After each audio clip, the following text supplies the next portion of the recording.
All right, 3, 2, 1, here we come, Anthony. It's been a while since we've been on the live broadcast. We figured we've been doing a lot of weekday content. We've got our new power play format out, and we thought it might be high time we jump on a weekend and get in front of a new audience here, maybe people who aren't able to tune in on the regular weekday content. So, Anthony, Sunday morning here in Canada, Sunday evening for you, Bitcoin hovering in that $99,000 range, just shy of $100,000.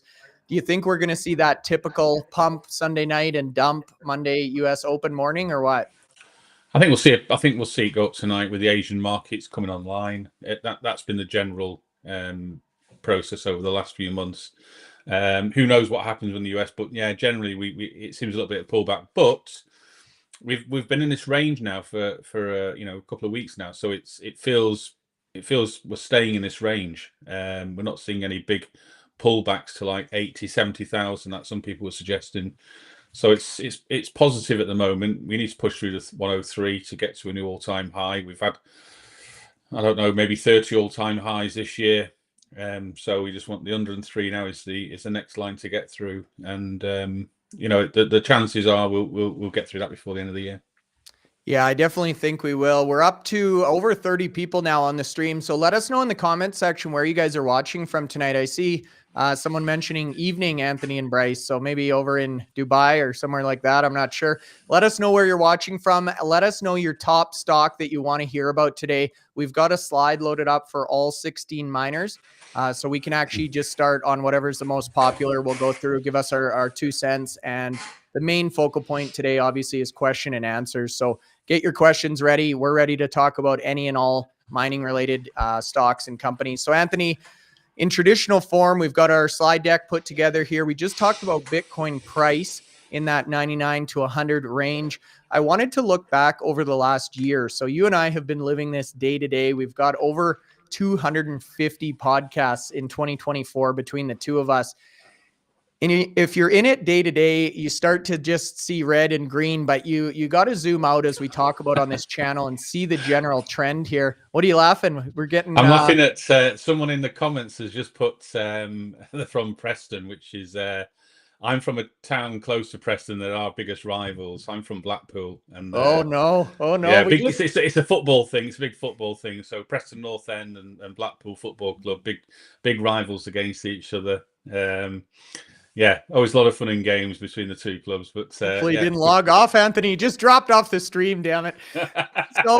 So when we zoom out here, we can see there's been two notable, I guess, legs up this year in terms of Bitcoin price. We were in that $40,000 range going into halving.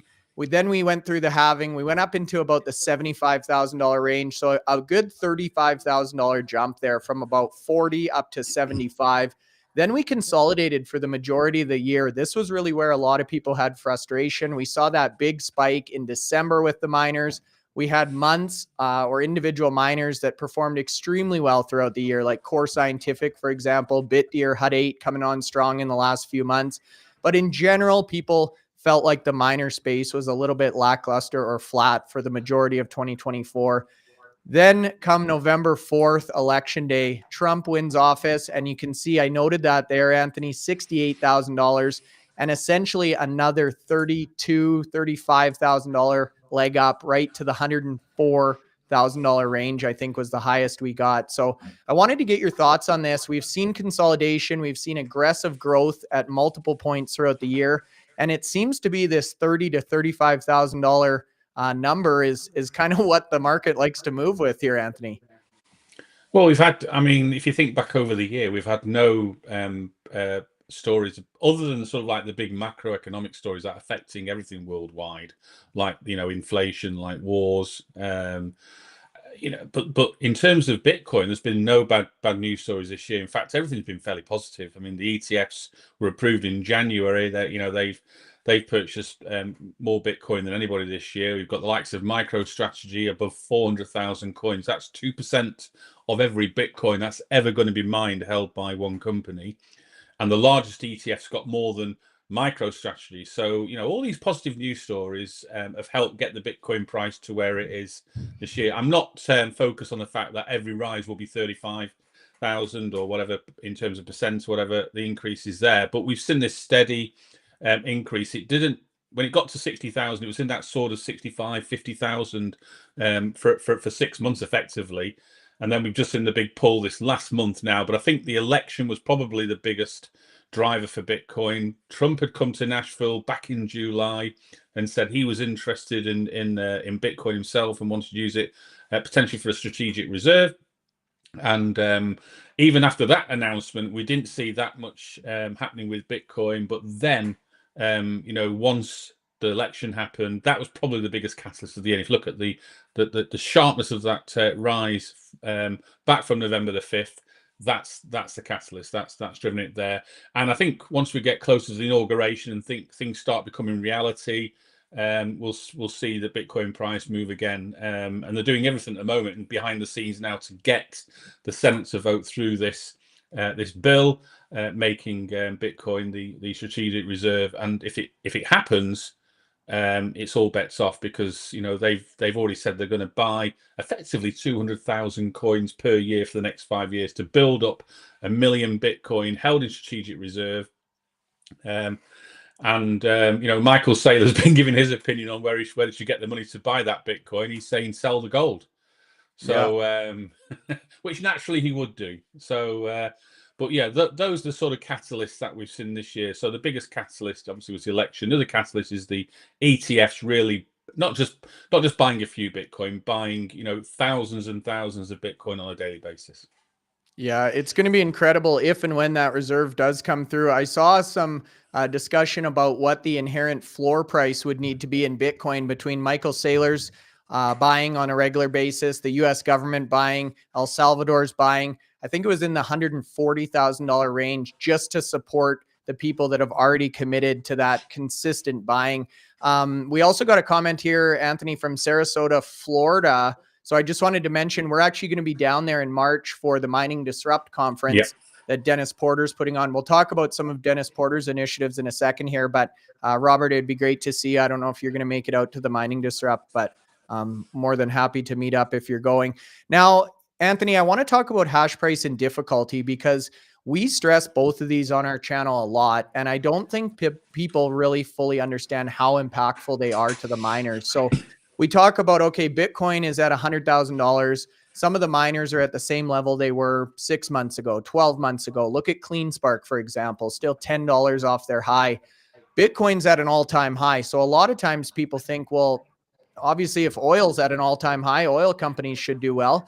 But there's a lot of other factors here: difficulty, fleet efficiency, global amount of network, and obviously hash price. So talk to us a little bit about what we've seen throughout the year here, going into halving, the low we saw in hash price, where we're creeping up to, and ultimately what we saw last cycle. Yeah, so before the halving, we saw the hash price, which is effectively, it's taking Bitcoin mining revenue down to its lowest form, effectively. So, every mining company will have, a hash rate. And so taking it down to its lowest form, how much are they receiving on a daily basis for every, terahash or petahash? And this graph here shows in petahash here. So for every petahash that a company has in mining equipment, operational mining equipment, all the mining machines working at the same time will share the rewards. And this is where this comes in. So it's linked to the Bitcoin price. Before the halving, the hash price was around about 110, dropping to about 100. And then post the halving, that's when the rewards are reduced by 50%.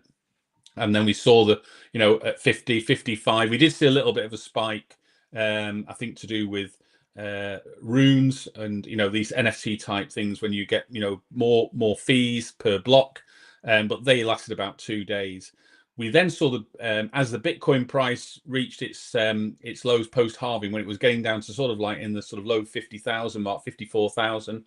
The hash price was down at $40 and sub $40 for a short period of time. However, this last month or so now, we've seen an improvement in the hash price. This is great for mining companies, because not only have they got hash price to contend with, they've got the difficulty, and we'll talk about difficulty in a second. But the hash price is moving up nicely. If you can see now, the last month or so, it's over $60, which is a 50% increase from what they were getting back in September. So that's 50% more revenues effectively. Now, one thing the miners can do to alleviate, the issue of the halving, is to sort of like buy the most efficient mining machines. And we've seen a number of miners do that. The big miners, and when we say the big miners, we're talking the likes of Marathon Digital, we're talking about Riot, we're talking about CleanSpark, we're talking about IREN, Core Scientific. There's Bitfarms are in that group as well. And they were supposed to be edging towards 20 excess by the end of the year, but they're not going to achieve it, in 2024, maybe in 2025. But these companies have been buying significant amounts of new mining machines, the most efficient mining machines, and lowering that miner efficiency for their fleets. And we've seen IREN, put out their operational update last week, where they're at 15 joules a terahash. Now, some of the other miners, there's a couple of miners with their fleet efficiency over 30 joules, which means it's taking them twice as much power to mine a Bitcoin as it's taking IREN. So if you're able to get the lowest efficiency, mine Bitcoin, and then reduce your electricity costs, this increase in hash price, it's like a double benefit for them. So they're getting more revenues and they're reducing their costs against this by a significant amount by using a more efficient fleet. The third part of the equation is try and get the cheapest energy cost, and we've seen miners also pivot to try and do that. And I'm gonna have to say IREN again. They went for a PPA or some sort of a hedge energy contract back in July, which didn't quite work out for them, cost them a lot of money. But they realized by going to the market rate, they were able to take advantage of the great market prices that Texas has been providing this year. And there's a lot of miners in Texas who've been on the market rate benefiting, the likes of Cypher, the likes of Riot, the likes of Bitdeer. They've all benefited from market rate. Galaxy Digital as well. They operate at the Helios facility. So they've got they've all benefited. So IREN changed their strategy, moved to market rate, paid a fee to get out of the hedge contract, and the last 2 months they've been getting energy at around about 3 cents a kilowatt hour, which is phenomenal, because that gives them a massive margin when their next quarterly updates come out, providing, touch wood, there are no sort of like big one-off charges. IREN are going to sort of like really from a operational and profitability, ignoring Bitcoin price and the fact that some miners will benefit through their balance sheets because the Bitcoin price has increased, and that increase will go into their income statement. I think IREN's update for the next quarter should be really, really good, to show that they've got the right strategy with all those three ticks in the right boxes. Yeah, I think so too. Q3 was pretty widely expected to be a bloodbath. Q4 should be the inverse of that. Robbie Kenny, interestingly enough, he flew out to Amsterdam to meet up with us. A longtime fan of the show, great guy. We went out, had some beers together. So that could be exactly what we do in Mining Disrupt in Florida, Robbie, if you decide to come to that, which I've been trying to get him to come to. Anyhow, great points, Anthony, about the hash price. One nugget I wanted to share with you guys. This was something that actually came up in our interview with Ben from Bitfarms. He said in his experience, so keep in mind, he's been, I think, through 3 or 4 cycles now. The guy was mining Bitcoin in his apartment in Asia when he was like 10, I think, Anthony. He said he's seen every single time hash price will go up 4x from the bottom of the trough. So Anthony just said $40 was the bottom we saw post-halving. If Ben is right and history repeats, that would be $160 hash price, which is a $100 increase from where we're at currently. So start thinking about some of the margins there, and obviously the numbers look pretty attractive. Now, Anthony, we've got 3 more slides. We'll get into questions. We're seeing a lot of variety here: Riot, Hive, Cores, Wolf, all over the map. So we'll get into that in a second. Next difficulty on the 16th, 105. Highest it's been, I think, in terms of overall difficulty. Block time, 9.88 minutes. So a little bit under that 10-minute target, Anthony. What is this telling you as price is going up, machines are being plugged in? Yeah, it looks like, at the moment, difficulty might be, due to another slight increase to another all-time high. Bear in mind, it's already difficulty's already increased by over 40% just in 2024 alone. And that makes an impact to mining companies, because what it's saying is there's far more machines on the network, and when you've got more machines on the network, you're finding that number far quicker. So it should take 10 minutes to solve it, but when you've got more people, or more people, using the analogy more people, but using the more computers, you have a probability of getting that number found in less than 10 minutes. And this is what we've seen all the way through the year. If you look at the number of rises, and it changed every 2 weeks, that's 26 adjustments a year. But I'm going to say now probably 20 adjustments have been higher, and maybe 5 or 6 have been lower in the last 12 months.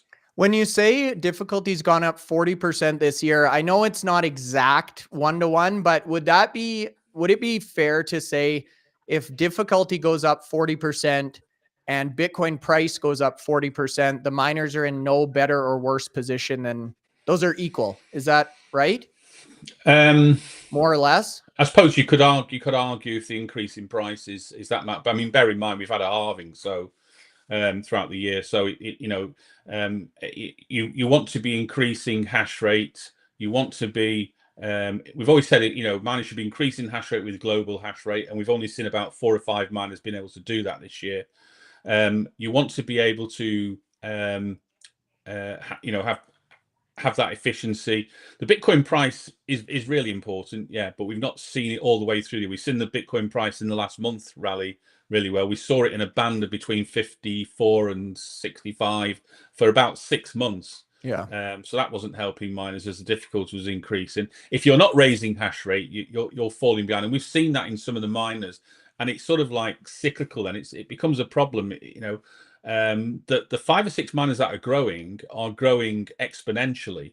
They really are. I mean, IREN at the start of the year, 6.2 exahash. They're going to be 31 exahash in a couple of weeks' time. It's just unprecedented growth. That's 400% growth in hash rate for the year. CleanSpark, I think about 250% for the year. Yeah. Even Marathon have probably added about 20 exahash to the year from where they were at the start of the year. And they're going to be at 50. They're at 48 yesterday, I think. They've gone from 46 to 48. So they've only got to get 2 more exahash to go to the top. So, but then you look at the likes of, some of the smaller miners. I mean, HUT haven't grown any self-mining at all this year. Bit Digital have added very few miners this year as well. There's a number of, Argo Blockchain haven't added any more machines in terms of growth. Hive haven't grown significantly, but what they have been doing is they've been changing their older machines for newer machines, so they have got a more efficient fleet, and people shouldn't forget that as well. So if a mining company has 5, 6, 7 exahash, and we're all expecting them to grow and another 6 or 7 to get to 14, what about the original set of machines? How long are they lasting? When are they going to get replaced as well? So Sure. These machines are lasting on effectively now 2 to 3 years. I mean, IREN have just literally changed machines, like the whole fleet, from about 2 years ago. So they've really gone all in and got T21, S21 lowest efficiency by a long way. They're at 15. I think the nearest company is at 19.05. Marathon are down to 20 now, so they've improved their fleet efficiency. But now, I just wanted to pause you a second there, Anthony. I wanted to show this slide. You talk about Hive doing a fleet refresh. We've actually got a number of people that just asked about Hive in the chat here. This is a pretty good one, I think, maybe to start on here. So Hive is sub $600 million market cap. They've got a HODL. They've got HPC. We've got a slide for them here I can bring up talking about this big fleet enhancement and refresh and build out. What do you think of Hive in terms of valuation here compared to their peers? So if you were just say looking at these companies and saying, right, here it is, black and white, there is no doubt whatsoever that Hive is undervalued, and I mean seriously undervalued to a number of the bigger miners. I sent out to the Patreon members this morning all the data about valuation of these companies by their current hash rate and future hash rate, and I think I can remember that Hive was about $57 million per exahash in terms of valuation. That's taking the enterprise value of the company, so that's the market capitalization Added to that goes any debt that the company has, then reduce it by any cash and Bitcoin HODL, and you get the enterprise value. That enterprise value then divided by the current hash rate, which at the moment I think is about 5.6. So that gives them 57 million per exahash as a valuation. If you were to take some of the other bigger miners, you're talking a lot of them, like even IREN and CleanSpark. Let's use them because those two have grown massively. The value of their hash rate, I think CleanSpark is just over 100, and IREN might be about 114, something like that. So Hive is literally, from a hash rate perspective, is valued at half the amount that those companies are per exahash. So, but am I saying go and, sell all your IREN and CleanSpark and go and buy Hive? I'm not saying that, no. But I mean, there are lots more factors to think about. Hive's growth has been disappointing this last 12 months. They have got a plan to get to 13 exahash certainly by this time next year, which will all be up and running, I think, by the end of Q3. So by the end of September next year, when Paraguay comes online, they'll have 13 exahash. Hopefully, they'll have also at the same time grown their HPC revenues as well, which at the moment are about $1 million per month. So that's at about an annualized $12 million. They want to get that to sort of 20 million as a target, as a short-term target, and then literally, move on from there. But there's reasons why that their stock's been held back. I mean, we've talked about the fact that they're not a US company. They're a Canadian company. They operate in Canada, Iceland, Sweden, and now going to be Paraguay. So they operate in 4 different countries. In 2020 and 2021, the Hive was the biggest miner, without any doubt whatsoever. In terms of revenues, the fact they were mining Ethereum at the time, I've said this many times before, their revenues were outpacing Marathon and Riot by a long way. Very, very operationally, very, very good. Only Bitfarms can compete with Hive generally. The last 4 years, Hive have been the best miner in 2 of those, and Bitfarms last year and this year, it's on a knife edge. I think Hive, are in second at the moment, but might end up pipping Bitfarms by the end of the year. We've only got December's to come out, and it's like neck and neck at the moment. But Hive have just been this last few months have just been gradually improving out and operational. So they're a stock to sort of consider, certainly, but I wouldn't be rushing out selling all my IREN shares or CleanSpark and buying Hive. I think there's a reason why some of the stocks have been given a higher valuation, is because they're sort of delivering on what the shareholders, what the Wall Street guys want to see, and they want to see growth exponentially. And some of these companies are delivering it. Nice. Yeah, Sebastian's here as well. So Sebastian, let us know if you have any questions or anything that's been coming up on your channel, and we can definitely address here. You guys, if you're not following Sebastian, I'm sure you are, but if you're not, make sure you check him out. Great points about Hive there, Anthony. Robbie Kenny actually just who's that? Sorry, is Sebastian? Who's your long lost brother, your Bitcoin brother. Robbie Kenny now threw in a couple of questions. He also said he'll pack his bags for Florida. So good to see you down there, buddy. Hopefully Sebastian's coming too. If this is a good question, and then he gave us a softball as well. Even I could answer this one, Robbie. I'll say Cypher and Wolf will be the narrowed 2 to get an HPC contract. We'll come to that one in a sec, but this one's good, Anthony. If you had to narrow to 3 stocks who might go down that convertible route that we just saw, Marathon, MicroStrategy, a number of other miners this week go for IREN, who is it going to be? I personally believe any of the companies that are associated with high performance computing would go down that route in the future. Now, the reason these companies have done well is they've had an interest in HPC. The market likes high performance computing because of the predictability of revenues. Core Scientific, if you think about Core Scientific, 11 months ago they were in Chapter 11, and they're in Chapter 11 for 13 months. They're not in Chapter 11 because they were doing things well. They were just doing things not very good. That's why they're in Chapter 11, to try and sort out the position that they found untenable, which was actually repaying the debt that they got themselves into, and the Bitcoin price just dropped drastically.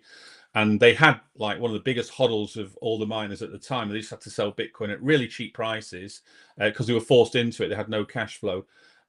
That's, you know, that company has turned around and gone into the high performance computing like no other company. Every company that we talk about wants the core scientific deal. And if they don't say it to you, they're lying. They all want it. We spoke to every CEO. They all want the deal. Even the CEOs that don't want HPC are applauding Adam and the team for getting that contract. They're saying it's a great contract. So let me numbers. challenge you here on this one, and we'll do a little rapid fire. We're at 11:30, so we got to go quick through these questions. But you say the next most likely will be the companies involved in HPC. Yeah, like a TeraWulf. I think TeraWulf would certainly be on the cards there. However, Marathon and MicroStrategy are both not HPC, and they pioneered it. So what is the difference in your mind? So Marathon have brought on 2 directors from the HPC world a few months ago. So when you say they're not, of course they're interested in HPC. They have, and also they have the, you know, potentially they have the power and the sites to deliver it. They already own over 6% of their sites. At the start of the year, it was you know, it was literally 0. So they've gone out and changed that strategy from asset light to holding infrastructure like literally every other miner. And so the market likes that. The market liked Core Scientific when it went through for their convertible. Bitdeer also have had not 1 but 2 convertibles as well. So there are a number of these companies that have used it, and they're getting support from the investment banks in terms of, you know, having low interest rates associated with it. And with debt, you go back to 2021, even the likes of Bitfarms, you know, they had debt where they were paying 18-19% on some of their debt. These convertibles, ones we're seeing now, are sort of in the low single digits if they are paying it. I mean, Marathon have got away with 0 on theirs, and I think Core Scientific's last one was 0 as well. And you know, a Bitdeer of, you know, I think is it 3%, 3.5%? It's a small percentage. Bear in mind what companies were paying back then. This is a great lever for them to pull. My only concern is, and I don't know the answer to this, is that if you go down the route of a convertible note, and there must be some conditions for that convertible note, are you then restricted on using an ATM in the future? Because the whole point about the convertible note is that those that have got the notes, there's an expectation that they can convert those notes into equity at some point in the future. Well, if the company keeps diluting shares, that means, you know, their conversion rate may never even get close to being where it needs to be. I mean, if we look back, people say to me every day, when's Marathon going to get to $80 a share like it was in 2021? And I go, pretty much never.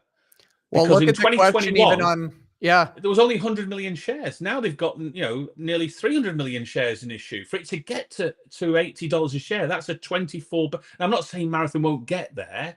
I'm sure they will. But by the time they get to 24 billion shares, they're going to have more shares in issue than they've got at the moment.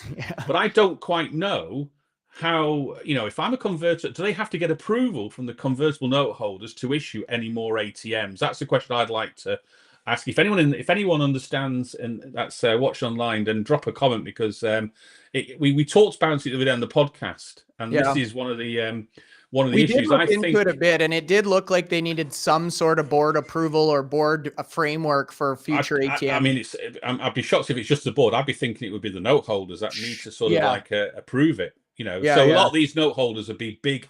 There'll be big investment companies where you know, it's guaranteed a nice return. You know, if there's no interest, but they're guaranteed a really good premium on the shares. So a lot of companies are using this now. I mean, I would say Marathon were the first to do it. They've done quite a few convertible notes. Even back in 2021, they did a convertible note, 700 million at 1% in 2021. That was groundbreaking, because again, they were the biggest miner in the world, based in the US, on the NASDAQ. Everyone loved them in terms of they're a US mining company. Sure. And they were throwing money at them left, right, and center. You know, are those the 2026 expirations they're buying back now then? Would those be probably, possibly. They might well be. I can't remember the dates of the 2021. Maybe if it's a 5-year convertible, maybe that was right. Yeah. Hey, another question here, kind of timely. You're talking about Marathon. I thought Marathon's wind farm acquisition was very much out of the Soluna playbook. Number one, because it's a wind farm, but it's also behind the meter. So it was very similar to that strategy. You also just talked about comparing share price to last cycle high. So L, I guess, from the UK as well, is saying Soluna last cycle high was 100x from where we see Soluna trading right now. What are your thoughts on this one, Anthony? I know we've been covering them quite extensively. Yeah, I mean, there's a couple of things about Soluna. One is, well, three things. One is I've actually got Soluna in my portfolio, but it's a small amount. I think it's about 1% of my total miner portfolio is Soluna. I do like, we've had John on the podcast, 5 or 6 times this year. And he's talked through the projects they're doing. Lots of these smaller type projects, although when we say smaller type projects, these are turning into some really big projects. They were starting talking about 10, 15, 20 million projects, and now they're talking in where there's 160 megawatts of power, and now they're going into HPC with partners as well. So lots of little projects. Bear in mind, this company's got a valuation of about $29-30 million. So a lot of positives. There is a sort of like thing that people need to be aware of, and that's the fact that with regards to their enterprise value, I did a calculation yesterday based on yesterday's share price, and so their market capitalization is 29 million, and their enterprise value is about 95 million. So that straight away, if I tell you how to calculate the enterprise, bear in mind they don't hodl any Bitcoin, so that's quite easy. You don't have to add anything or take it off of Bitcoin. If you add the cash, add the debt and take away the cash, you go from 29 to 95. That raises a little bit of a red flag. That says, well, where's all that coming from? Yes, they've got quite a bit of debt on the balance sheet. It's about 25 million, but they've also got some minority interests in the way of like preference shares, which can be converted into equity. So what does that mean, Anthony, what does that mean for just a normal person? So I think in the past they've raised capital and done it through preference shares, and so at a time in the future these preference shares can be converted. Gotcha. And so they're carrying that there. So there is an issue. But I do like the company. That's why I've not gone all in. I mean, some people I've been reading are going all in on Soluna. They like it. I'm just being a bit cautious. I've got a small percentage in my pension. If I lose the 1%, I've lost 1%. You know what? But at the moment, I'm actually slightly in profit. So that's great. So, and they pulled back a lot. But as I say, I like the company. I think there's potential. Every time John comes on, we get, I feel it's like a Michael Saylor. We get that positivity from the company. Yeah. He articulates things really well. He does it in a simplistic way as well. He's not trying to baffle you with waffle. He's straight talking. He talks through the projects. They're raising capital with these projects with partners, so they're not having to raise it themselves. They're going with partners, and there's a profit share, so they'll do the work, profit share on the profits like that, and they're just getting nice returns from that. And they've got an access to a shit ton of power, up to I think 2 gigawatts of power pipelines. So we hear this terminology, how much power we physically got, and then what's this pipeline. So a lot of these miners using pipeline in their updates now. It means that they've potentially got the access to this power if the suitable project comes on that they can deliver on. I do like the visual Soluna used here, though, to show the classes of power, because they obviously all 2.6 gigawatts aren't ready to sign on today. No. But hey, another question here, Anthony. I'm going to go back to the market cap slide because it's a pretty good home base for us. I just made fun of Robbie for asking this question, but it is a valid question, and Tough Stuff asked the same one. I think he's still in the top 5 or was close in Miner Madness too. If you had to choose 2 miners, highest chance of HPC deal, I had just said Cypher and Wolf. That's generally. I'm going to say Hut into that group. I was going to add HUD 8. You have to add. Oh, sorry. You have to add. You can't even say the word now. You have to add HUD 8 Corp to that group, because on the last podcast with Sue, she effectively said 430 megawatts has been now, effectively agreed with a client to deliver HPC. So here's my question. Look at Wolf, Hut, Cypher. They're all next to each other on this market cap, anywhere from 2.5 to 3.1. How many people have assets? And they've all got that built into the the price as well. If none of those pull a HPC deal in the next few months, you might see those share prices drop, because if you look at those three in terms of self-mining, that they haven't got much, to be honest with you.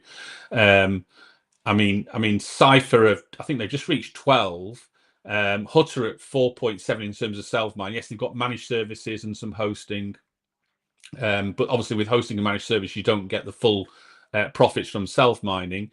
And TeraWulf, since they've sold the Nautilus facility, it's hit and miss what you're getting at their Lake Mariner site. I mean, they only were able to operate at about just under 7 I'll bring it up this year. One sec, buddy. I got a slide for each one of these. We can talk through. So if you look at the position November compared to October, they were down 23% in Bitcoin mined. Hash rate was down from 6.8 to 5.9. That's the Nautilus effect, but also they had to switch power off at Lake Mariner for long periods, so they weren't getting as much mine there. They've got a target to get back to over 10 exahash by the end of the year, so we're only talking like 3 weeks away now. So any big targets, all these miners have only got a few weeks to achieve those targets, so you can work out yourselves whether you think some companies will get there or not. But their focus, and Patrick's podcast was an excellent podcast as well, so if you've got 30 minutes to spare, go and watch the Patrick Fleury podcast that he did with us. They're bullish on the HPC. They've got 72.5 megawatts of power set aside for HPC. That facility at Lake Mariner, it's operating at the moment with 195 megawatts of self-mining. Add on to that maybe another 50 megawatts of self-mining, because they're moving the Nautilus machines into there as well and growing another building. That's 250. Add on 72 to that. That takes you over 300.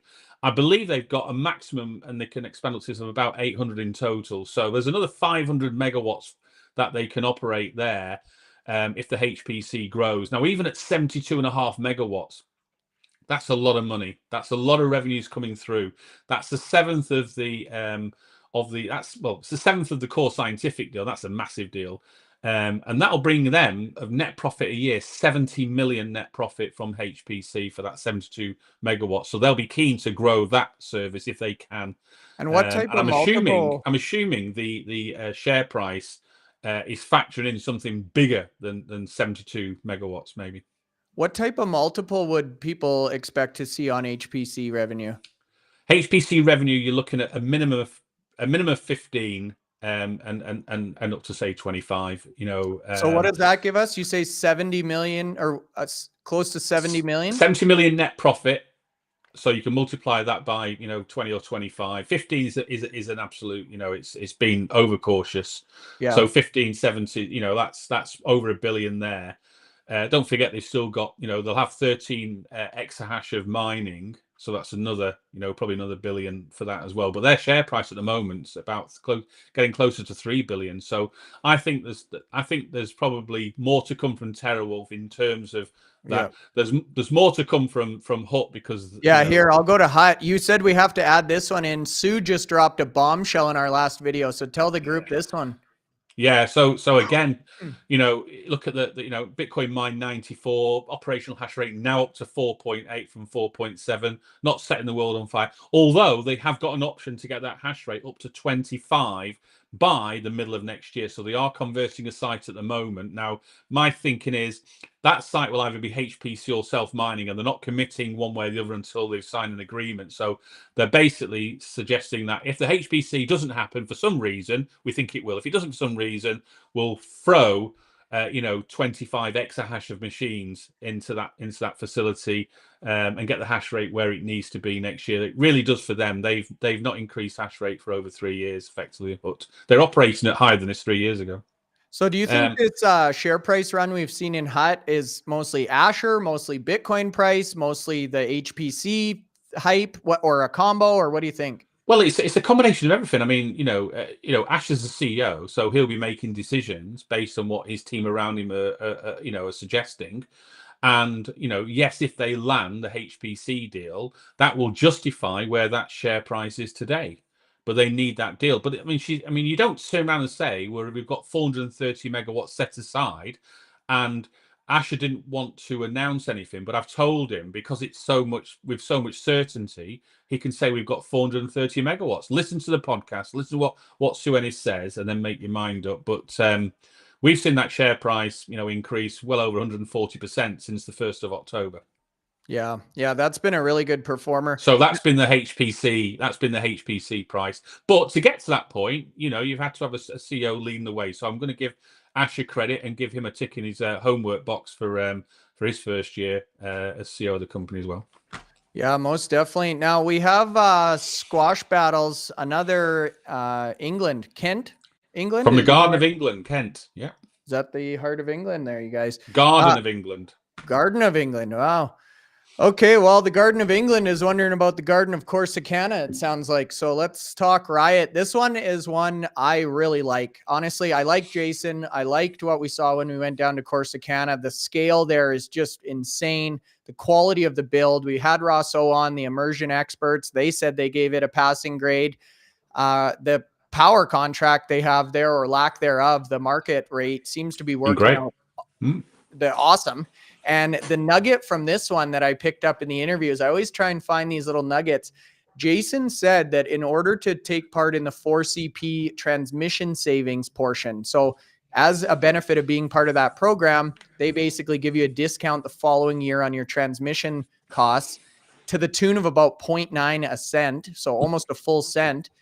They haven't got that yet because Corsicana hasn't been operating a year yet. So correct me if I'm wrong, Anthony, but biggest site in the world and the second biggest right now, great power rates at both that are improving by 20 to 25% next year at Corsicana, maybe from 3.9 to 3 cents. Plus they're building out exahash at an extensive rate. Yeah, it's not all operational as much as we'd like, but I love Riot. I think this is a really good play. Plus the HODL, and they're in the US with Trump coming in. He said he wants Bitcoin in the US. Yeah, so we've been to Corsicana. We've also been, disappointed for some of the months in 2024, and certainly I was disappointed in 2023 as well in terms of operational hash rate. So, you have your machines that are plugged in, which is your total energized hash rate, but then you have what you call an average operational hash rate. So what were you actually averaging throughout the month? And Riot has in the first half of this year, we're really sort of so far away from where they should have been. But this only shows 2 months, and if you show the last sort of 4 or 5 months in terms of what that gaps look like, that gap is closing, which means they're getting things sorted out. They had a massive problem at Rockdale. Jason came on our podcast and told it firsthand to us. That was that was unique. That wasn't released elsewhere. That they had a problem with about 4 exahash machines at the Rockdale facility. Corsicana now is online. Corsicana has been growing quite nicely. They've got the other facility with block mining in Kentucky, and that's again, that's going okay, but not. There's been a few issues there. They haven't got the growth there that they were expecting by the end of the year. I think they wanted 100 megawatts of mining machines in place by the end of the year. That's not going to happen. But when we look at that, look at the October position then in terms of operational hash rate to November. They've had an increase of 14% when they only grew the number of machines plugged in by 5%, which tells you they're sorting out some of these issues with regards to getting machines to work that are plugged in, and that will keep growing. I think that once that gap narrows to where it should really be as close to 30.8 as possible.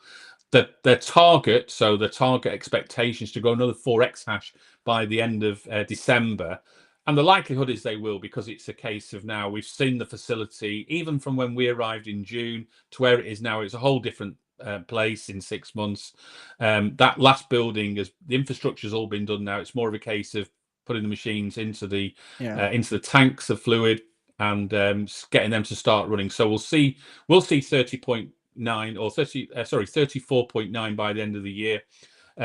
Hopefully get that average operational hash rate over 30 by the end of the year, and then start working to get it closer and closer next year. But we've seen improvement after improvement for about the last 4 or 5 months, so that's positive to me. Right, it's one of the biggest parts of the portfolio, so I believe they'll do well. They've got great in terms of the power. You mentioned the power. They've got a great PPA at Rockdale, because they've got that at around about 3.9 cents a kilowatt hour, and then they're using market rate at Corsicana. So they've got they've got the foot in both camps there. And as we've already mentioned with other companies in Texas, IREN, they're benefiting from that there, and they're averaging about 3.8 cents at the moment. And you're quite right. Come April next year, when they've had their year at Corsicana, that could drop closer to 3 cents. And the same sort of way that IREN are benefiting from around 3 cents at the moment. So them figures sort of stack up. Well, and that's big. Think about your number one cost in a business by a landslide going down by 25% just because it's big. It's big. A lot of questions now about CleanSpark, Anthony. So similar to Riot, they are a giant in the industry. They're based in the US. They've got a big HODL, growing exahash, very similar probably to what Riot's operating here. However, similar to Riot as well, their share price is nowhere near the 52-week high. We remember Matt and Zach were selling shares, I think, around $24, $25. I remember thinking about selling shares that day, didn't. Now we're hovering, I think, in the $13 or $14 range. So the question is, do we think there's going to be a short squeeze situation here? I don't know, but I would not be shorting anything to do with Bitcoin miners, MicroStrategy, anything right now if in my portfolio. No, I think we both added CleanSpark last week actually to the portfolio. Yeah. So that's where we are at the moment. I've been disappointed with a few things from CleanSpark in terms of how they communicate. Sometimes they communicate really well, but in other times they've been really poor. I mean, the announcement of that the ATM on the day after they came out with an update saying they sell shares, and believe you me, I'm not bothered about mining CEOs selling shares. Just don't do it the day before the ATM announcement. They've got control over that. I think they've got control over both parts, but even if they didn't have control over selling shares, and bear in mind they may have booked those shares to be sold in March, back in January, when the share price gets to a certain point. Yes, that's fine. That's already booked in the book there, and the share price, obviously got well over $24 when they were sold. You have control over the ATM announcement. That ATM announcement could have been announced either side of that significantly, and that would have been there. So, but saying that aside, you think where CleanSpark was a couple of years ago, where they are today. They, are a company that's grown really well. We've met Zach a number of times, the CEO, and me and Zach we've got the same accountancy qualification, so we're both management accountants. Both speak the same language. I do like Zach in terms of he's a straight shooter. He obviously worked really hard to get his company where it is, and he had that vision to do it. And hats off to him. I think the share price will recover, to a certain extent. I'm hoping. I'm certainly hoping as a shareholder, I want it to recover. They are a pure play man. They don't want to do HPC. They've actually, although if Amazon or CoreWeave or Microsoft came up and says, if you've got a couple of your facilities, we'd like to lease off you for HPC, would you be interested? I'm sure they'd bite the hand off with the money that's being thrown out at the moment. Anthony, I'm pretty sure if any of those companies came to us and offered HPC, we would be getting into the data center business. As well, definitely. We're out of the mining. We're into HPC. Hey, question, another one on CleanSpark, major lost opportunity. I would almost challenge this. You and I both added shares of CleanSpark this week. I don't think they're anywhere near where they're going this cycle. So maybe you've missed part of the opportunity, but I don't think you've missed the whole thing here, buddy. No. I think I think they're going to be at 37 or more in the next 2 or 3 weeks. They're at just under 34 at the moment, so just over 3. They said 37, but they were sort of like, when they said 37, they were indicating that's as a minimum 37, and they've got a target to get to 50 or higher next year. So they've said 50 or higher. I would suggest it will be higher if they can get more sites. They've certainly got the balance sheet to buy more machines. Yeah. Yeah, absolutely. I think CleanSpark as a pure play miner, I think they're in a great place. Now, I'm going to put you on your toes here a bit, Anthony. I don't think we know the answer to this question. Sebastian said this is a good one as well. Do you know what's expected revenue for the DMG trust they're setting up?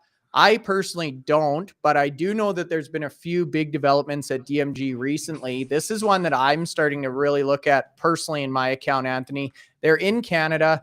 Not a lot of people know about this. They don't have the same opportunities or visibility that you might on a NASDAQ. They just upgraded their fleet in a big way here, and they're buying shares, nearly 100,000 shares each. So this one, to me, you guys, is an under the radar, diamond in the rough type of play. Market cap on this one, Anthony, I'll take a quick look, but yeah, you're looking sub $100 million, and that's Canadian dollars, 98 million and a half. So maybe your thoughts on DMG, Anthony, and then if you can find any info on the trust. Yeah, I don't know too much about the trust. In terms of valuation, they are, we talked about Hive at $57. We talked about CleanSpark at just over 100. We talked about IREN at 114. DMG are at 11 or $12 million an exahash at the moment. Let me just see when we pull up that. I did So this morning. For people who are just tuning in now, what Anthony is saying is if you they're at 23 million. Sorry, not 11. $23 million. Market cap divided by exahash or enterprise value? Enterprise value. So again, it's taking the market cap, adding any debt to the market cap, taking away any HODL and any cash or equivalent. So we've got got the last update they provide in terms of cash. I think they don't bring out their full year update until December, till later this month. So we'll get more up-to-date figures there, but they haven't got massive amounts of debt. They did a dilution recently. Share price dropped and then it's recovered a bit from then. So, but in terms of valuation, they are the cheapest miner in terms of valuation on that list at the moment of all the miners. In terms of they've got 1.66 exahash.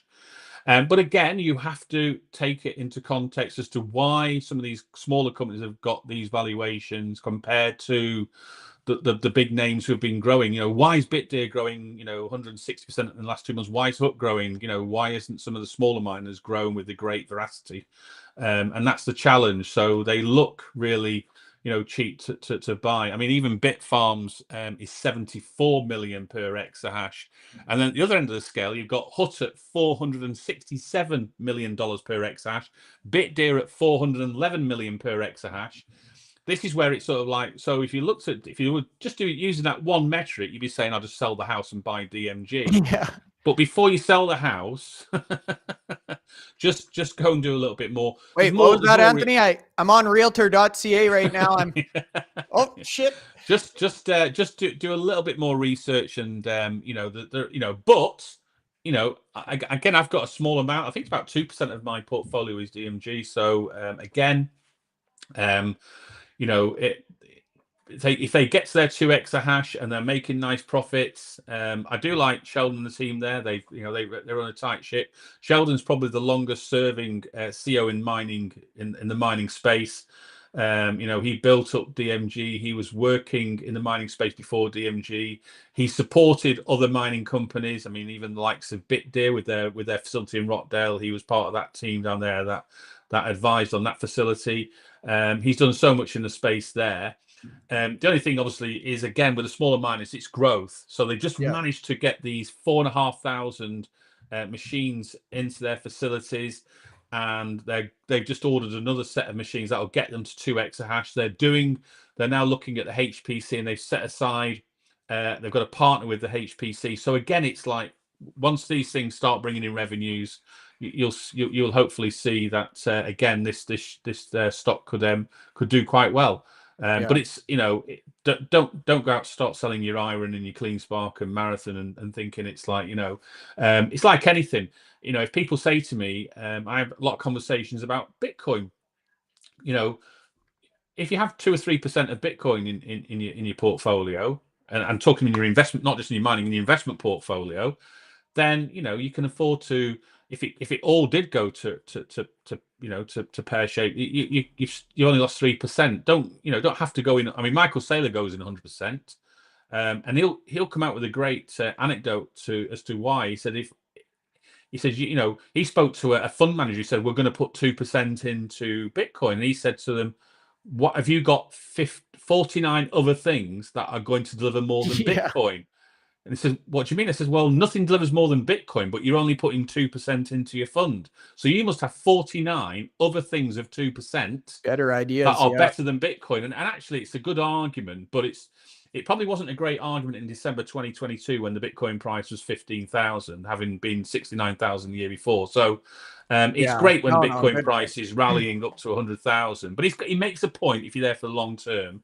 And I sort of took, I sort of went in and had about 2% in Bitcoin. Fortunately, now it's a little bit more than 2% of my portfolio because the Bitcoin price has done well in the last 4 years. So certainly has. But I think everybody in Bitcoin at the moment must be in profit because we're at all-time high. So unless somebody went out there and bought it at 103, I think most people who are in Bitcoin space now are in profit. If they're still holding it, there's a lot of people that didn't make money off Bitcoin. It, yeah, I'm saying that are still holding Bitcoin. Yeah, we've got Bit Digital, Bitdeer, and Marathon. So we'll start with Bitdeer. This is a question that I've been asking myself. So DMG is definitely one on my watch list for next week. I cleared up some money. I sold some options. We actually are covering all of our trades now in the weekly power play video. So it's a 10-minute video once a week, probably on Fridays, members only to the channel. It's $3 a month right now. We're probably going to change that in the new year. However, it gives you access to our trades. So we talked about our trades this week. We freed up some money. Bitdeer is another one aside with DMG that I was saying, hey, I don't have any Bitdeer shares right now. I personally feel like I missed the boat on this one. Talk about that CleanSpark comment. This is one we've covered every single news article that's come out this year. Every time we talk to Jeff, I say, wow, that's a good company. And I don't do anything about it. Now I'm paying the price for that. So Bitdeer has gone up tremendously. This was trading at $5 a share, like I think a month and a half ago. It's at $21 today, Anthony. It was up 24%. 24% in Friday's trading alone. Yeah, 168% since the 1st of October. So in terms of and actually, believe it or not, there's one stock that's actually higher than Bitdeer over the competition period, which is Canaan. They produce mining machines, but they also are a Bitcoin miner now. So they're part of the competition for that reason. But they're up 201% since the 1st of October. So, but not many people actually selected Canaan in their update. No, so, they didn't. So is Bitdeer still a buy, you think? Did we miss the boat on that one or what? I didn't miss the boat, Bryce, because I actually have Bitdeer in my portfolio. And I think I had at one point it was 1%. It's over 2% now, but that's thanks to the stock price in recent weeks really doing well. Now, the great thing about Bitdeer is they do so many different. They are really diversified in terms of business. You look at the self mining; it's a very small part of the business. 8.2 exahash.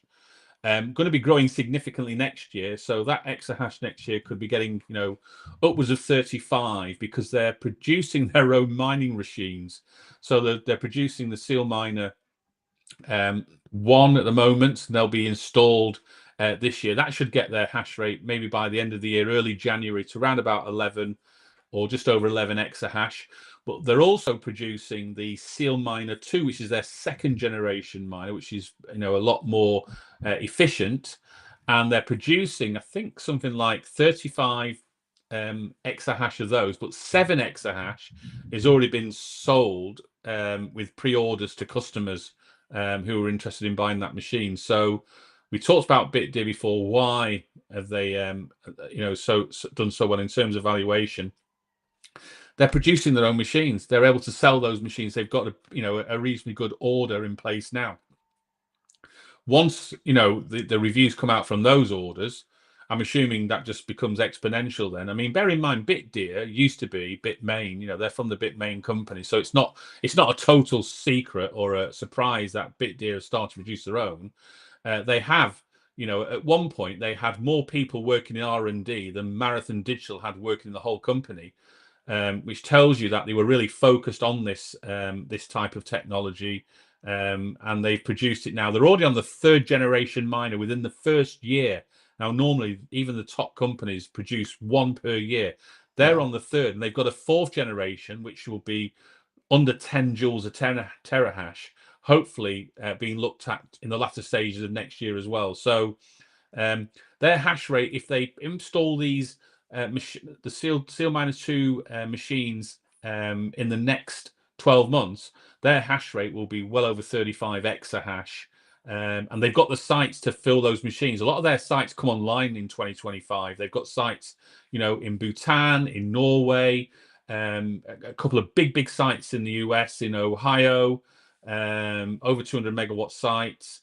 And so they have the facilities ready to, you know, either use for HPC or use for self-mining. So they've got the strategies there that are ready to use as and when the market determines. And that's really what's been setting them aside in terms of that share price would be significantly higher again if they weren't. They're a Singapore company, so you know they're not going to get the same love as, you know, as Marathon, as Riot, as CleanSpark, you know, the 3 big US companies. Bitdeer, though, if you know, you had your market caps slide up before, they've just that 168% run in the last 2 months has bounced them into that sort of, like, you know, into that top 5 or 6 position there in terms of top 5 market cap. And you know, IREN must be scratching their head because they're at 28 exahash, and they've got a bigger HPC contract than Bitdeer at the moment, in terms of an on-demand contract delivering, you know, about $1 million a month. And I know the retail shareholders must be scratching as to why Bitdeer, Wolf, Hut have got these really big market capitalizations when IREN is you know, struggling, but it has got the hash rate in place and it's delivering on hash rate with really efficient mining machines. So it tells you HPC is giving some real credibility to some of these companies. And also, I think the Seal Miner story is not one that's going to be forgotten. That will keep hearing more about that as they produce more. Yeah, we certainly will. Interesting comments there, Anthony. You talk about the Singapore base, non-domiciled in the United States. The Bit Digital question just came up as well from Jane. So saying Bit Digital is my biggest position. This is another one that I've been closely looking at, you guys. I just don't understand what the market isn't seeing with this story. So we can talk about Bit Digital, then Marathon. Bit Digital still not yet in the $1 billion club, 750 million. This is another one, Anthony, that you and I, we look at their HODL, their Ethereum, their balance sheet, zero debt. Something's not lining up here. Yeah, again, they're not a US company, so that's one reason. And bear in mind, we've spoken to all the CEOs of all the companies that are non-American, non-US, domestically based, and they're all looking into moving there. They can see the benefits. Look at the way Hut's changed this year. So you talked about, you know, the Asher effect, the HPC effect, also including that the fact that they moved location to Miami from Canada. In terms of where they were previously based, and that adds a factor as well. So, you know, but Bit Digital, I'm scratching my head. Again, you know, I've got Bit Digital in the portfolio. They've got, you know, they now receive more money from HPC than do from Bitcoin mining. You know, 4.3 million a month. That's their 50 million contract. They have additional clients now that are starting, and that those clients potentially could ramp up even further. They've got the expectation that 50 million deal contract will go to 100 million in short term, because they've got an agreement to do that, and they've already had an advance payment to do that as well. So that's not going away. So we could see potentially, you know, well over 100 million just in HPC. They're also now starting to talk about they're going to also look to grow some self-mining hash rates. They haven't really done anything this year other than made some replacements to machines. So they're only operating at about 2.5 exahash. That's delivering 45 Bitcoin. So actually, if you think about that, the average price at 96,000, you could say Bitcoin mining and HPC were probably on a par with each other for the month of November. So 30 days at 45 Bitcoin at 96,000 is probably close to 4.3 million. So they're getting 8.6 million total revenues for the month. That's well over 100 million in revenues for the year, just at where they are at the moment, and they're growing. They just bought the first HPC facility. They're looking to maybe go down what Marathon are doing and start to own their infrastructure in certain locations. So again, these little things that they're doing at the moment could add some value. I think potentially they're undervalued at the moment with what they've got there. I mean, even if you just went and looked at their HPC contract, which is delivering really good margin, I think it's like over 60%. They lease the facilities, lease the machines, and then obviously got a power contract, and they're still achieving something like a 6% margin. So taking that number and doing the multiples on that there, I think you'll find that, and add the Bitcoin mining, they should be high in where they are now. And Sam's right to scratch his head. Shareholders are right to scratch their head. It's not at an all-time high. They're not at a 52-week high at the moment, Bit Digital, so it's still got a way to go to achieve that there. It was, heading well over 800 million a few months ago. So maybe we see, if Bitcoin price stays closest 100 or above 100, we might see more movement in Bit Digital. But all they can do is keep doing what they're doing, keep telling the market that they've got additional clients. They're growing the HPC, they're growing the self-mining, and if they can get domiciled in the US, that will add another factor to it. That'll be positive. Yeah, as we know, the market's not always the most rational place. Now, Marathon is probably where we'll wrap up today, Anthony. This is a good question from Gary talking about the efficiency. So you just talked about the fact with IREN, they've upgraded essentially every single machine. They're at 15 joules per exahash. How would bigger miners like Marathon go about this? For IREN, they were basically growing from zero, so they didn't have a lot of replacement. For companies like Riot, Marathon, Cores, they've got hundreds of thousands of machines. So what would they even need to do to get into that 20 joule per terahash range? And are they going to be getting rid of miners that aren't even depreciated yet? Well, I remember when the likes of Marathon and Riot were buying, tens of thousands of S19s. These were just the ordinary S19s back in 2021, and between $3,000 and $4,000 per rig. I mean, put that into context now. That some of these companies have been buying the S21s cheaper than what companies were paying for S19s back in those days. So mining machines have come down in price. I think the S19s, with the fact that they're delivering 100 terahash, and they're operating at about 30 joules a terahash in terms of efficiency, it's not efficient enough to mine Bitcoin, especially for Marathon, when they've got hosted sites. So not only have they got the energy cost to find, they've got the hosting fee to pay, and then hopefully they make a margin out after that. That's been a challenge from this year. They're not the most they haven't got the best operational cost to mine Bitcoin of any of the miners. So no matter what you see on social media, their costs are quite high compared to the majority of miners that we spoke about already today. They're not in the same ballpark as like Cypher or Riot or CleanSpark. And if you look at what IREN are doing now, Marathon can't compete with what IREN are doing at the Childress site. In fact, probably not many of the miners can compete with what IREN are doing at the Childress site. Maybe Cypher can at some of their sites, not all their sites. At some of their sites, they're achieving really good rates, but it's not across the whole sites. But for Matt. But now that being said, Anthony, let me just finish the points on Marathon. And so they will have had to have spent a lot of money to change those machines. But believe you me, they've been raising cap. They've raised $2 billion in capital in the last month and a half in terms of 2 convertible notes. They've also been, obviously before that, they were selling shares via the ATM. Effectively like an ATM. So that I talked about the fact they were 100 million shares back in in 2021. And if I looked today, now what the share can pull it count up on is, my market I've cap. got it in front of me here, Bryce. Share count today, 321 million shares. So, you know, they sold over the last 3 years 221 million shares. And even if you looked at what the average price of that's another over 3 billion plus the 2 convertibles. So they've got the money to change the fleets. And so that, and they've had to, because, you know, they were a big miner 2 or 3 years ago. They had a lot of these old S19s, but they're not efficient. That Marathon need to have these most efficient miners to make a profit.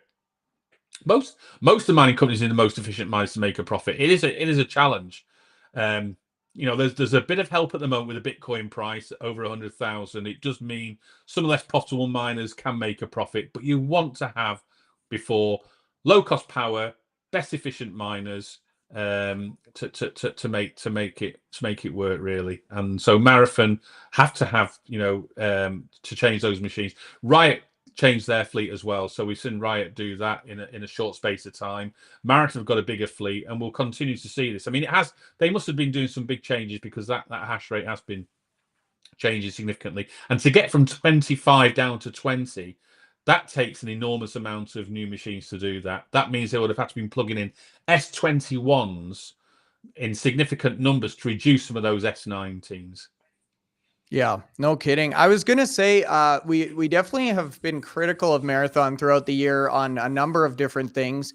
However, we both have started warming up to this story now based on the HODL and this convertible note strategy. So I know you picked up some Marathon recently as well, Anthony. I just wanted you to kind of devil's advocate. Yes, they've had operational challenges. Yes, they've changed strategy.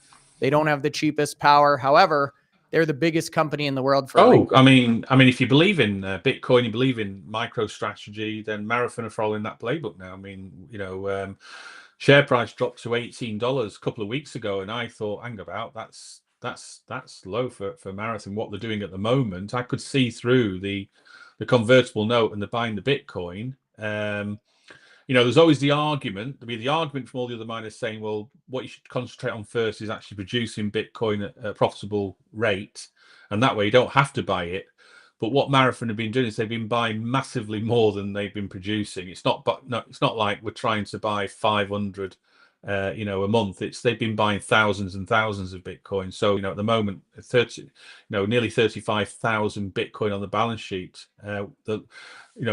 One of the largest public companies with Bitcoin on the balance sheet. There's only a couple ahead of them. So, you know, MicroStrategy might be the only public company with more Bitcoin. There are obviously some investment funds. Some of the ETFs have got more. But, you know, in terms of miners, you've got Riot in second place. And they're like, you know, 25,000 less in terms of Bitcoin. So if the Bitcoin price gets to any of these targets that all these commentators and analysts are saying, you know, what it's going to be in 2, 3, 4 years, even if it gets to half those targets, Marathon are going to be sitting in a really good place. I think if we go through other cycles like we've done before, we have a problem, because, and it's like, you know, companies that end up starting to sell Bitcoin. But do you think the next cycle is going to be the same as the previous cycles? I don't think so. I think, you know, we're in a different place than we were 4 years ago. So here's where I'm going to end it, Anthony. My kids are running around, so I got to get running here. But I wanted to ask you one thought-provoking question that we can end on. And I'm curious to get the viewers' thoughts on this too. So in the comments here, let us know. I brought it up on the podcast. This is one that's been keeping me up at night. So for the non-hodlers, right, that they sell their Bitcoin every day, fair enough. You're getting whatever the market rate is. I don't necessarily love that strategy, because I think Bitcoin price is going up, which it has. However, I do see the merits there. You know what you're getting. It's essentially a dollar cost averaging approach. For the hodlers, there's two outcomes that I can see. Either they continue to hodl forever, like MicroStrategy and potentially Marathon, or they start to sell at some point and try and play the ebbs and flows like we've seen with other miners. CleanSpark's done this in the past. Many of them have, maybe not to their detriment. But my question to you, Anthony, is, are we going to see miners sell Bitcoin, period?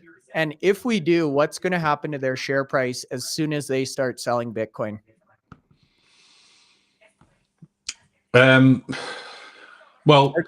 there's only a couple of miners that haven't been that have literally been hodling everything. So Marathon have not really been selling any Bitcoin in 2024.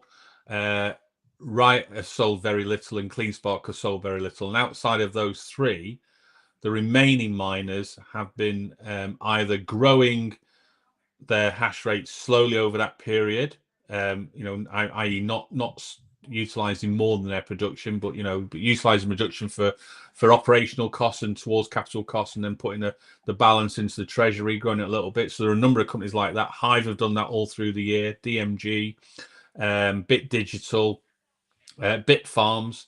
So there's only about 6 or 7 companies that sort of have a HODL strategy. And then you've got the rest of the miners who haven't. Now, we've spoken to CEOs, and they've said that even the likes of Dan said at some point they might start to adopt Bitcoin and have it as part of the treasury. Adam Sullivan looks like they're going to be using that strategy going forward, because we now see for the first time in 4 years Core Scientific showing they haven't sold all the Bitcoin. So they're not putting the amount that they've got in HODL, so you have to make some assumptions, but it looked like 42 Bitcoin was available. Bitdeer, who haven't been telling the market they've been hodling, have over, I think, 443 Bitcoin. So they're joining that. So what we're seeing a number of the miners that we all envisaged were selling on a daily basis have stopped doing that. Now you're into the realms of there's not many miners who are selling everything on a daily basis. TeraWulf, IREN, not many more than that really. Soluna, but Soluna, mining probably 15 Bitcoin a month. So it's not like they're using all the cash they can just to grow these smaller projects. So I think you might see the likes of IREN and TeraWulf. As the Bitcoin price, if it's going to keep rising, you might see some of these other miners join that strategy. As I said, I was pretty much happy for miners to sell Bitcoin, and also happy if they were hodling.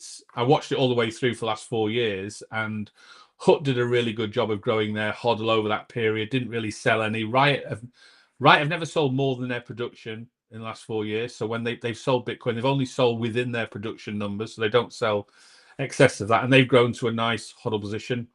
CleanSpark sold at the market highs in 2021, and then were selling on a regular basis all the way down, and then they started to hodl again sort of towards the midpoint of last year, all the way through 2024. So miners operate different strategies.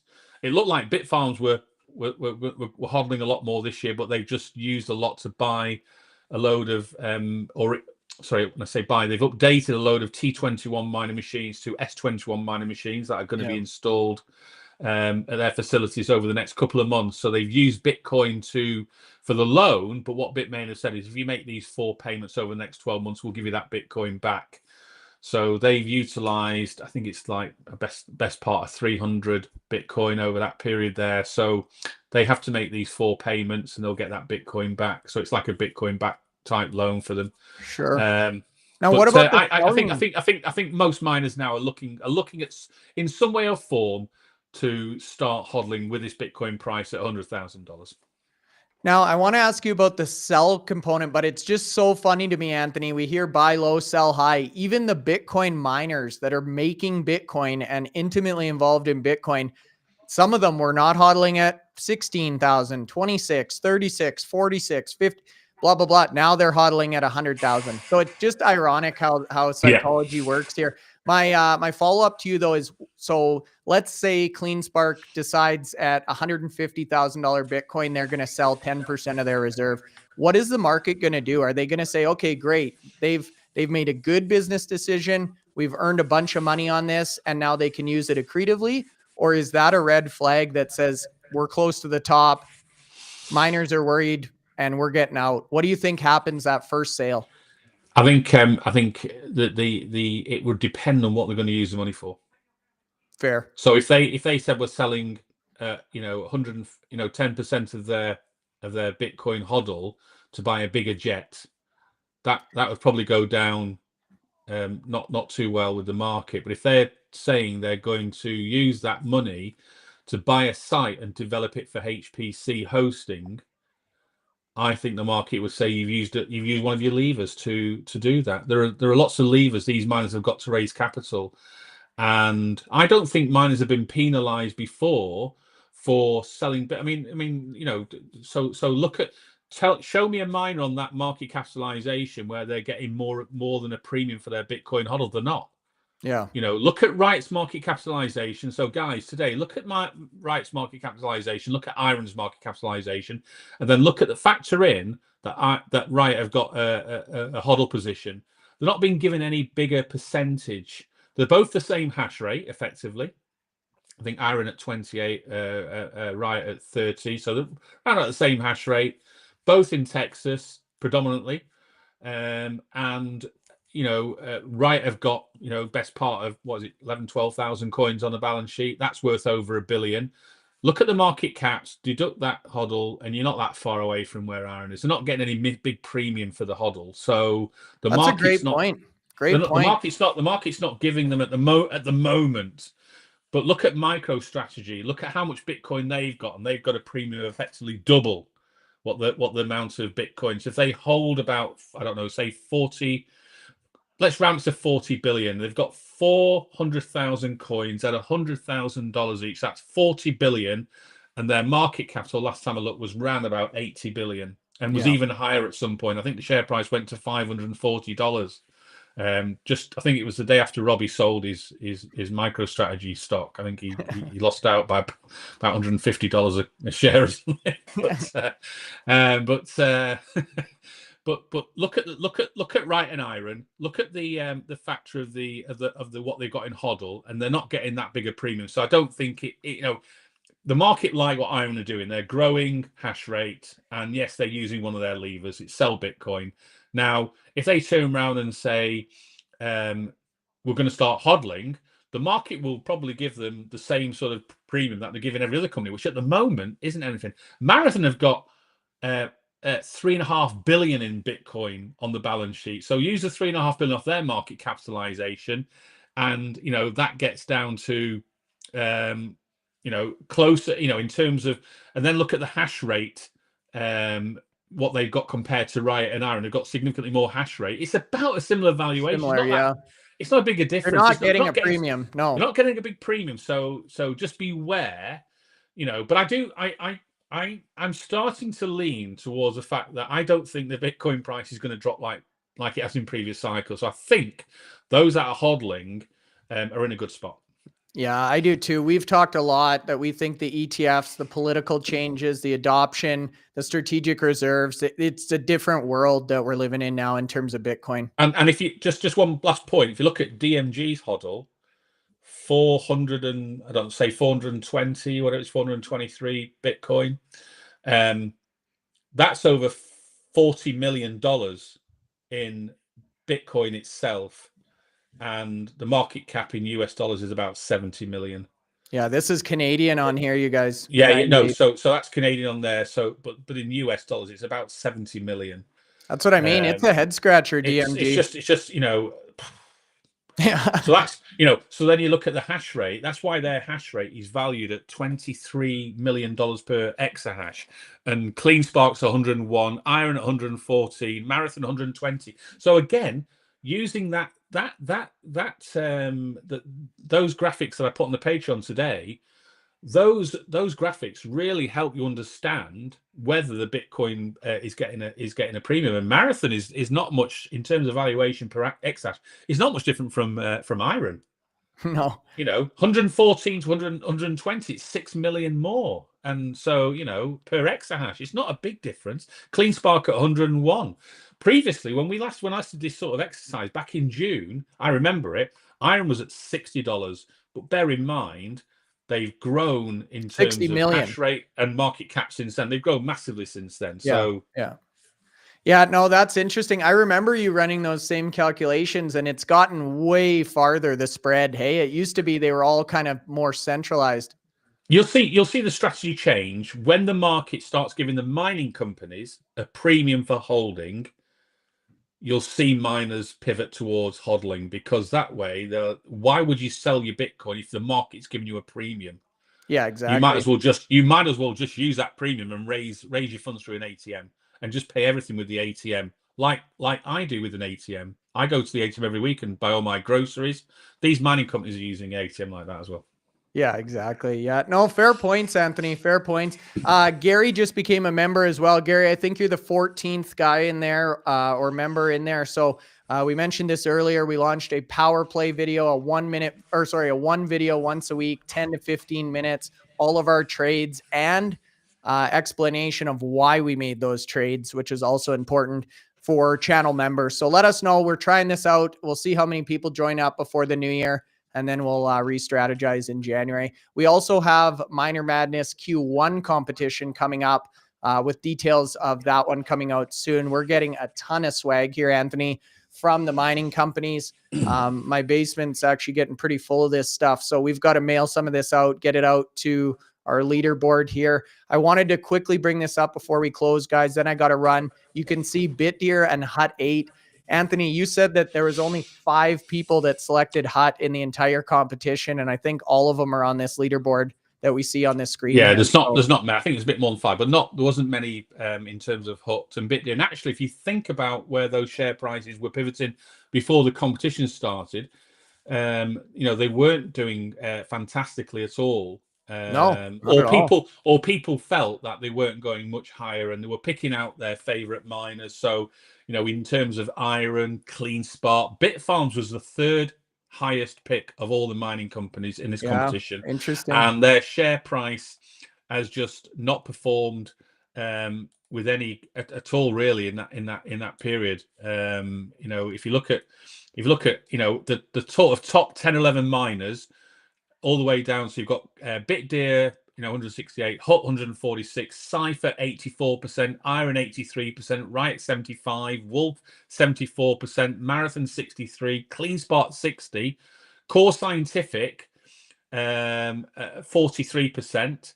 But then, Bit Digital at 40%, Hive at 40%, and then you start, you look at Bitfarms at 8.5%. So in the last 2 months, it's been an underperformer. It's not been a performer, and part of that reason is the market was waiting to see that hash rate target, which they didn't achieve until they achieved the June target in November when their report came out on the 1st of December. So they've had some issues with regards to miners that they've received, and that they're not working efficiently. So they've sent them back for replacements to Bitmain, and so a number of factors. But the market are quick to give credit. So when IREN announced their upgrades back in June, and they were, their share price went up to $15 when they announced going from 20 to 30x. The market likes these growth targets, but if you don't achieve them, we've talked about this on the podcast.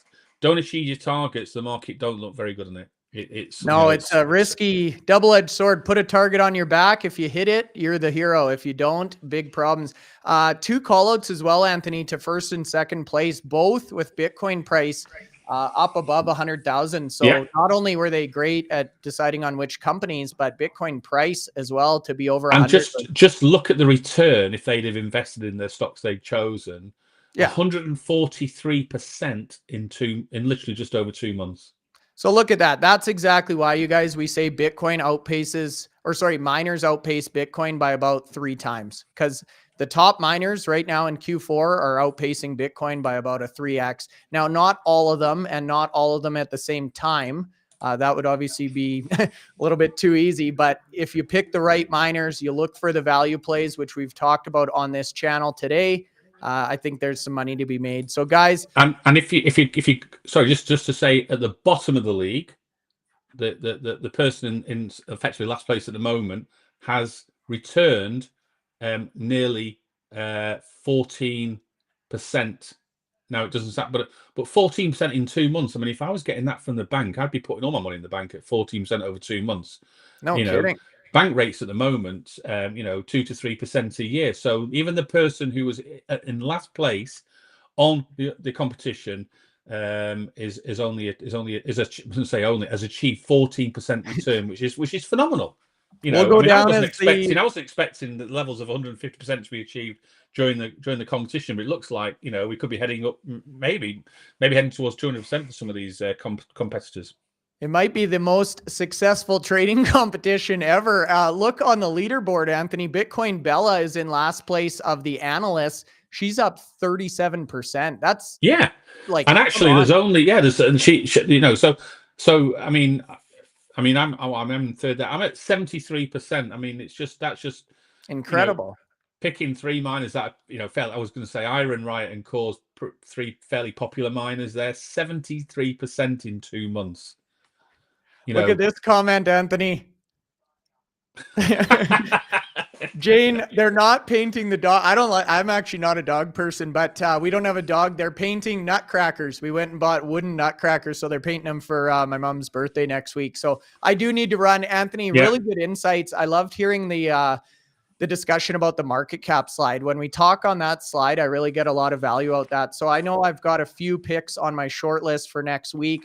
I'll throw it back to you, Anthony. I know we've got, I think we did 8 podcasts last week, so we've got a lot going on.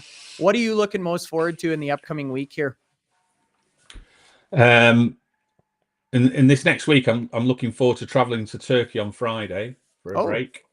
Nice. I thought you'd say Bitcoin price. Yeah, you're going for a week, eh? 10 days in Turkey, but I'll still be doing podcasts from out there, providing the internet is sufficient in the hotel. We'll still get our podcasts out. Give me a chance to catch up with a bit of reading. Those people that are on the line at the moment from the UK, I've seen a few comments where people are getting battered by the storms. I've not left the apartment this weekend because it's just been cold and wet and windy, and so temperatures in Turkey over Christmas, or I'm going for the 10 days before Christmas, so I'll be back on the 23rd, but it looks like it's like 16 to 18 degrees, which is quite nice. I'm not a 30 plus guy, so I 16 to 18 is quite nice. You go for some nice walks on the beach, whatever, and just enjoy it out there. Going to a lovely resort, been there a few times before, so know what we're getting into, and it's just get a nice break. But if the internet's okay, we'll certainly be doing 2 or 3 podcasts a week, no problem. Yeah, that sounds great. Much better than the weather here, and you well deserve a break. So if Anthony's a little pixelated next week, or I'm solo, you guys, that's why. But a great podcast today. Feeling really good about the mining sector. I know my personal accounts are hitting new all-time highs now. Anthony, you're doing very well as well. So make sure you guys are taking some profit. Yes, we think Bitcoin will go up. We're very confident, but anything can happen at any point here. So always have a plan B, you guys. Take note of some of these underperformers, and I think there's definitely some opportunities out there. Anthony, thanks so much. We'll see you guys back here tomorrow morning for our regular podcast. See whether or not Bitcoin continues to rally tonight. Thanks so much for the time. Feel free to subscribe and hit